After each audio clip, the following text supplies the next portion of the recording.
Hi, Char. So, so today, oh my God, magpapas ako, babe. Puti na ko. So ba, ito iba doon kay Clark ka mga bakas kakahapon. Rar. Rar.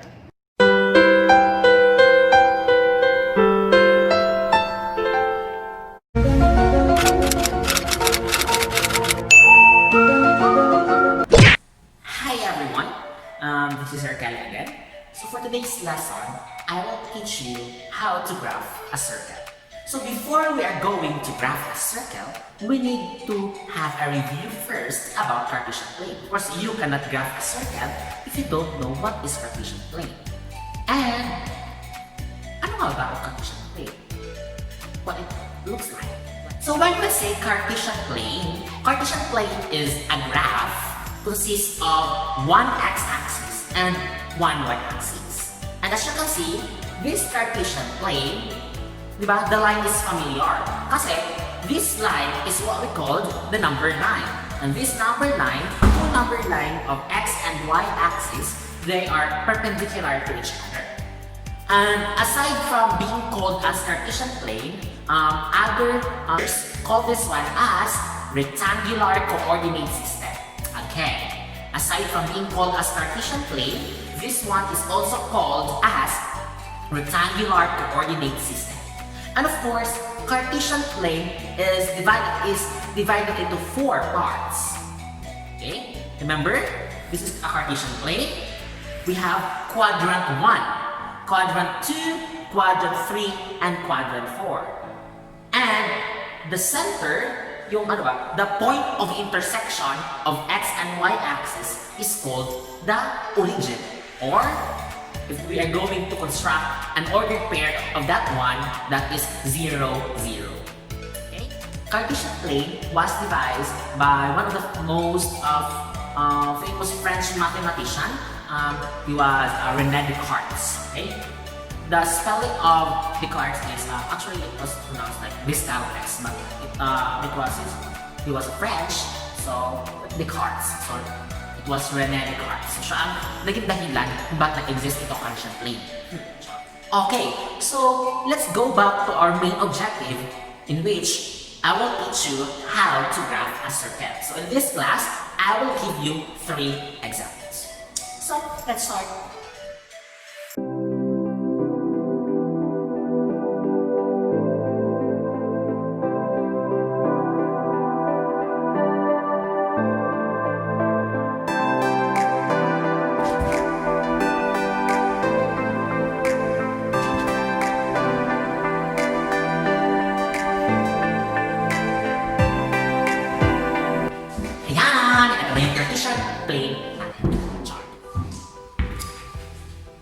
Now, let's have our first example.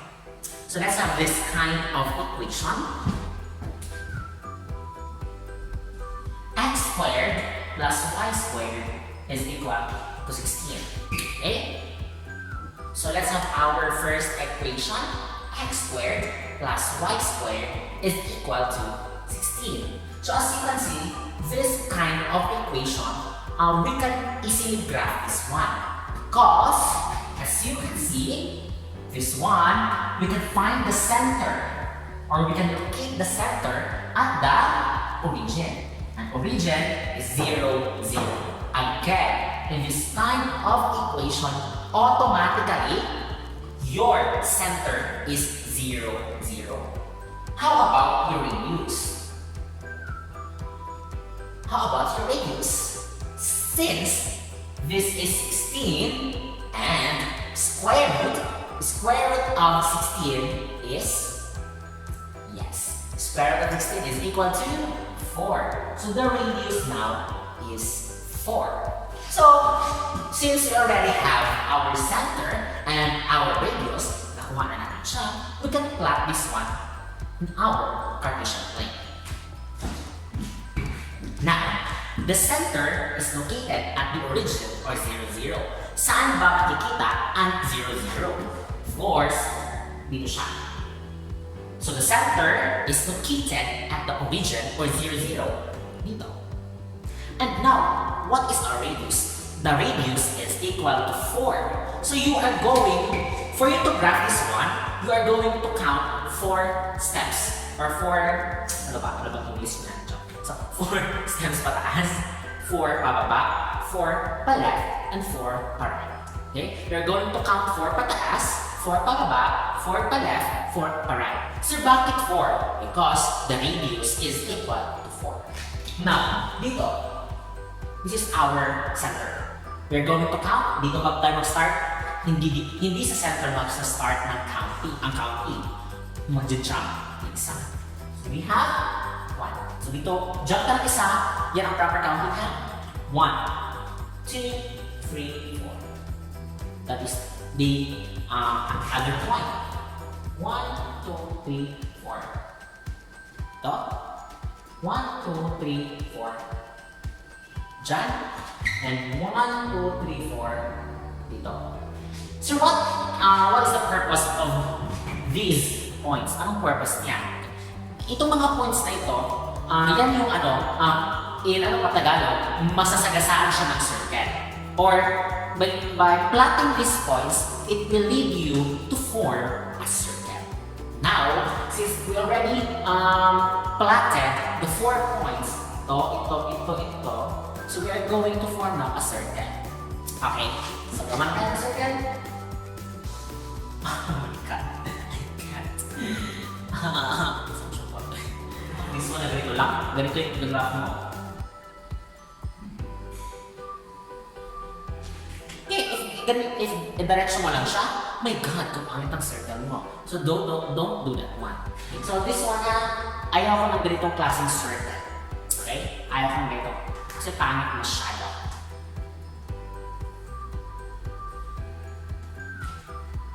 So, gagawa tayo ng perfect circle. And it is so hard to create a perfect circle.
Diba?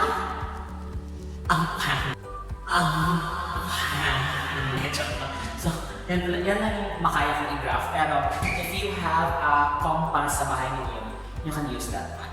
Okay? So, this is now the graph of our given equation.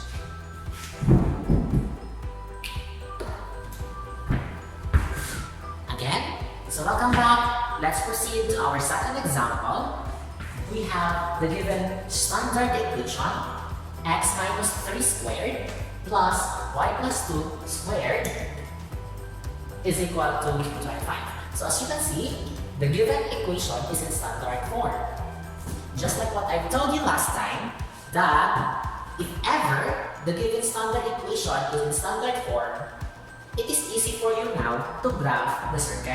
Kasi, given that our equation is in standard form, you can easily get the center and the radius. Okay, so in this equation, we are going to find the center first. Okay, so we are going to equate. So x minus 3 is equal to 0. Okay, so x is equal to 3.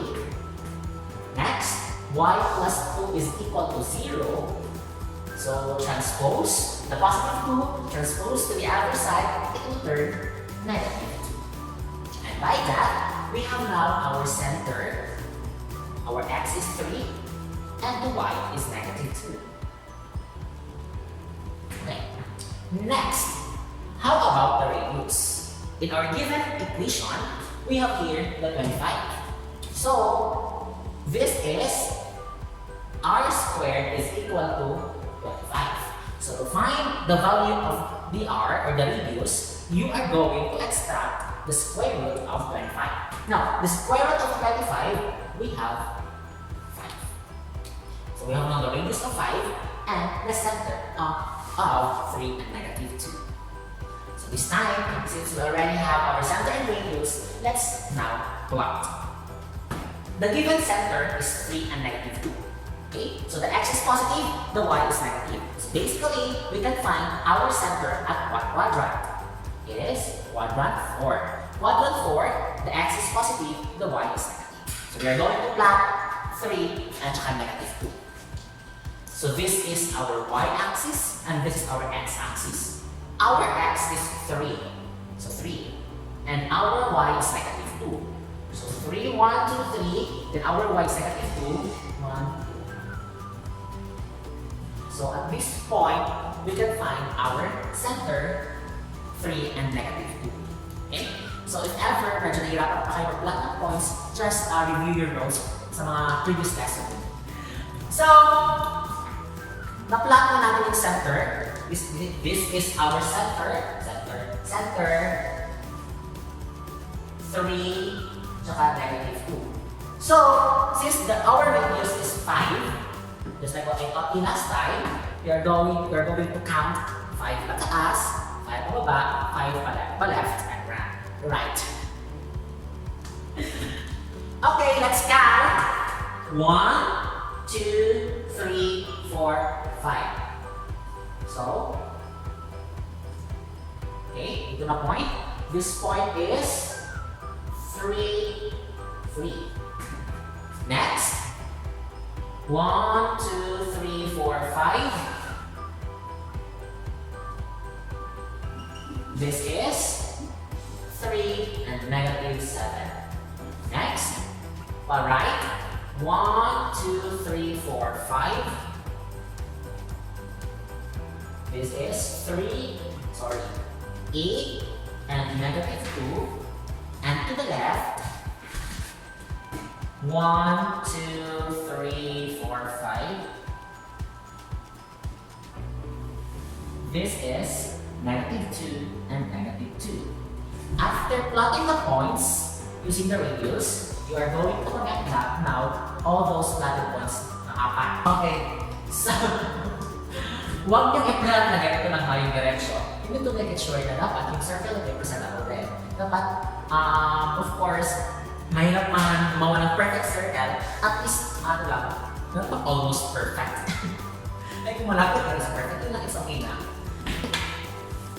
And if you have compass sa bahay ninyo, you can use naman din. And if you find difficulty in using compass, meron bang YouTube tutorial, or if you want, I will create another video para mag-edit kayo.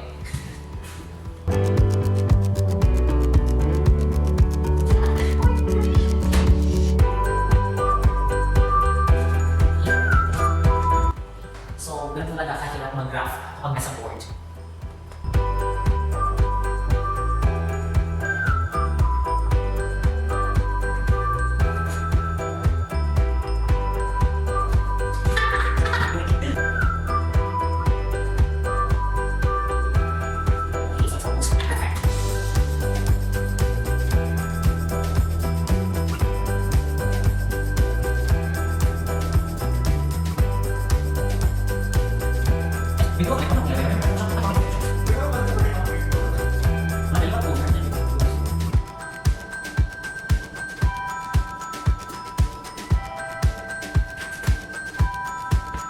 Okay, so ito na yung circle natin.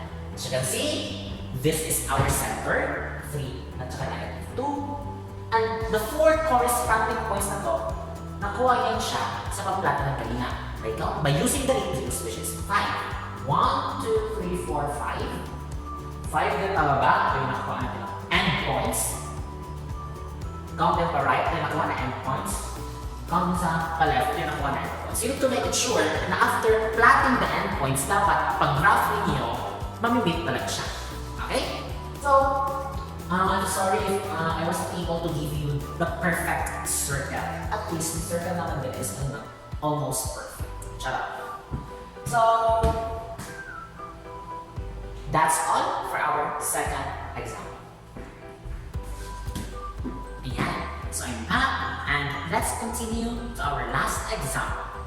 So, the given equation we have here, x squared plus y squared minus 2x minus 6y is minus 6 is equal to 0. So, as you can see, our equation is in general form. So, of course, you cannot directly graph our given equation or you cannot get the center directly or even the radius kasi the given is in general form. So, you are going to transform, okay? Ita-transform na muna natin ang ating general equation into standard form. Then after getting the standard form, we can now find our center and our radius. So, naituro ko na sa inyo last time kung paano ita-transform ang general equation ng circle to standard form. So, of course, I will present to you din kung paano siya gagawin. So, the first thing that we're going to do, you are going to arrange the terms by variable. So, pagsama-samahin mo yung magkaparehas na variable.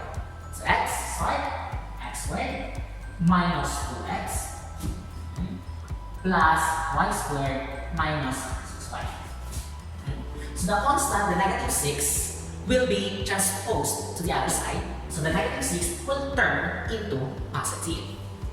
So, is equal to okay? Then after that one, you are going to perform completing the square to make it to come up a perfect square trinomial. So in this problem, okay, tinuruan ko na kayo yung shortcut, yung plus blank. Okay, yan yung shortcut na gagawin natin para mas madali nyo siyang maiintindihan. So, let's have a copy. X squared minus 2x plus blank. X plus y squared minus 6y plus blank.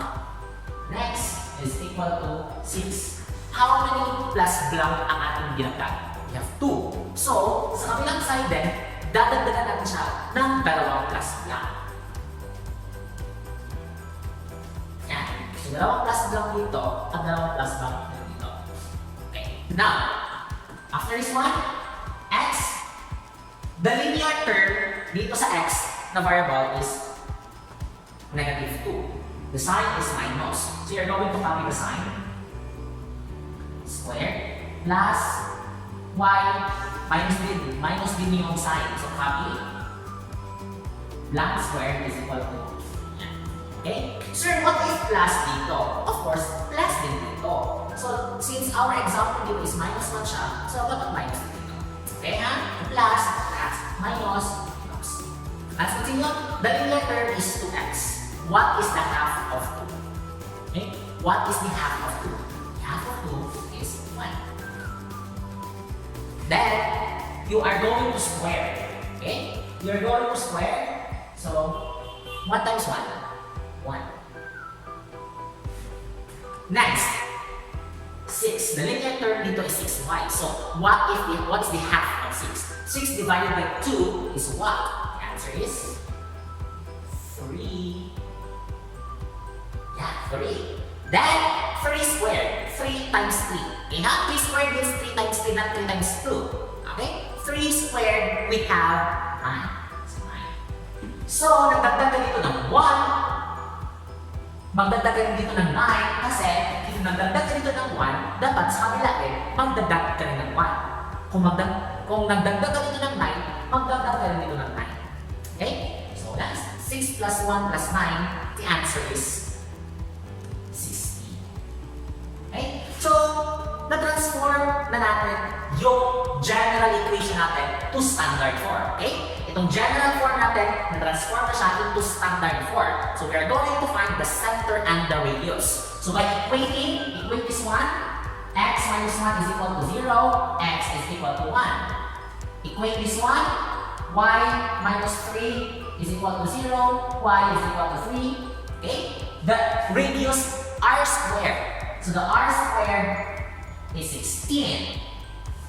R squared is 16. Extract the square root. So square root of 16, r is 4. So the center now, we have 1, 3, and our radius is 4. Okay? So ang ginawa natin muna, itong general equation na to, i-transform natin into standard form. After getting the standard form, kinuha natin yung center at saka radius. Okay? Since we already have our center and radius, we are going to plot now. So the center is 1 and 3, and both of them are positive. So you can locate our center at quadrant 1. So expected that our center, since they are both positive, makikita natin siya dito. So now let's plot quadrant 1, center 1 dito. Center 3 is our y-axis, our y coordinate. So our x coordinate is 1, then our y coordinate is 3. Yan. Okay? Itong point na to, that is our center. Okay? Tama di ba? That our center is located at quadrant 1. As you can see, they are both positive. Now, since we already plotted our center, let's have our radius first.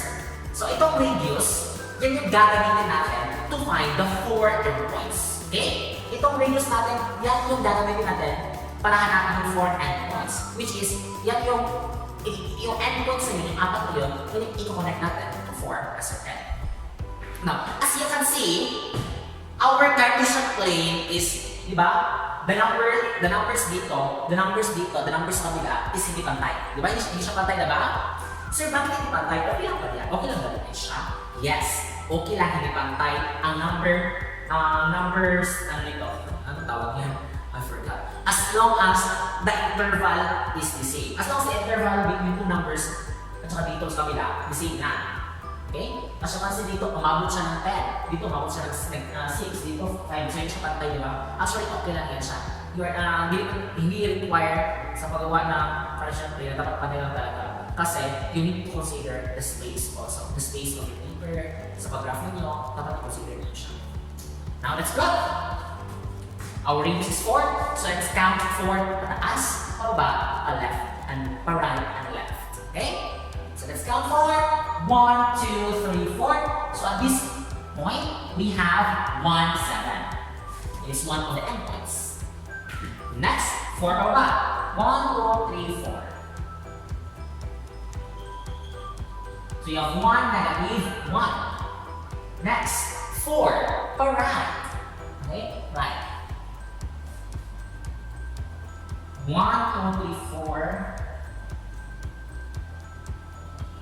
So you have 5, 3. Next, 4, pa left. 1, 2, 3, 4.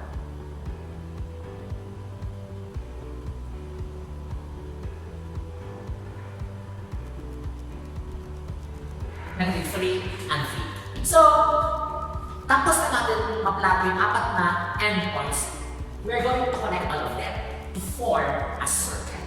Okay, so let's connect them and form a circle. So, tada! Graph tayo ng circle kahit hindi perfect circle.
our given equation, x squared plus y squared plus 2x minus 6. Y minus 6 is equal to 0. So as you can see, this is our graph. So even though we actually the perfect circle, at least I tried my best to make it almost perfect. Okay, so ito. Ayan. So ito yung graph natin. So siya lang kasi sa video pa lang ni Kat, the form is perfect. But sila I write kaya sa criticism in creating a graph. Okay, so tapos na natin ma-discuss paano mag-graph ng circle. Okay? So, thank you so much for listening. And, of course, para mas maintindihan niyo palalo yung discussion natin sa pag-graph ng circle, balikan lang itong tingnan na aking video. And, of course, para always ma-notify nyo, don't forget to subscribe and hit the notification bell para always kayo updated. So, that's all. Thank you. Bye.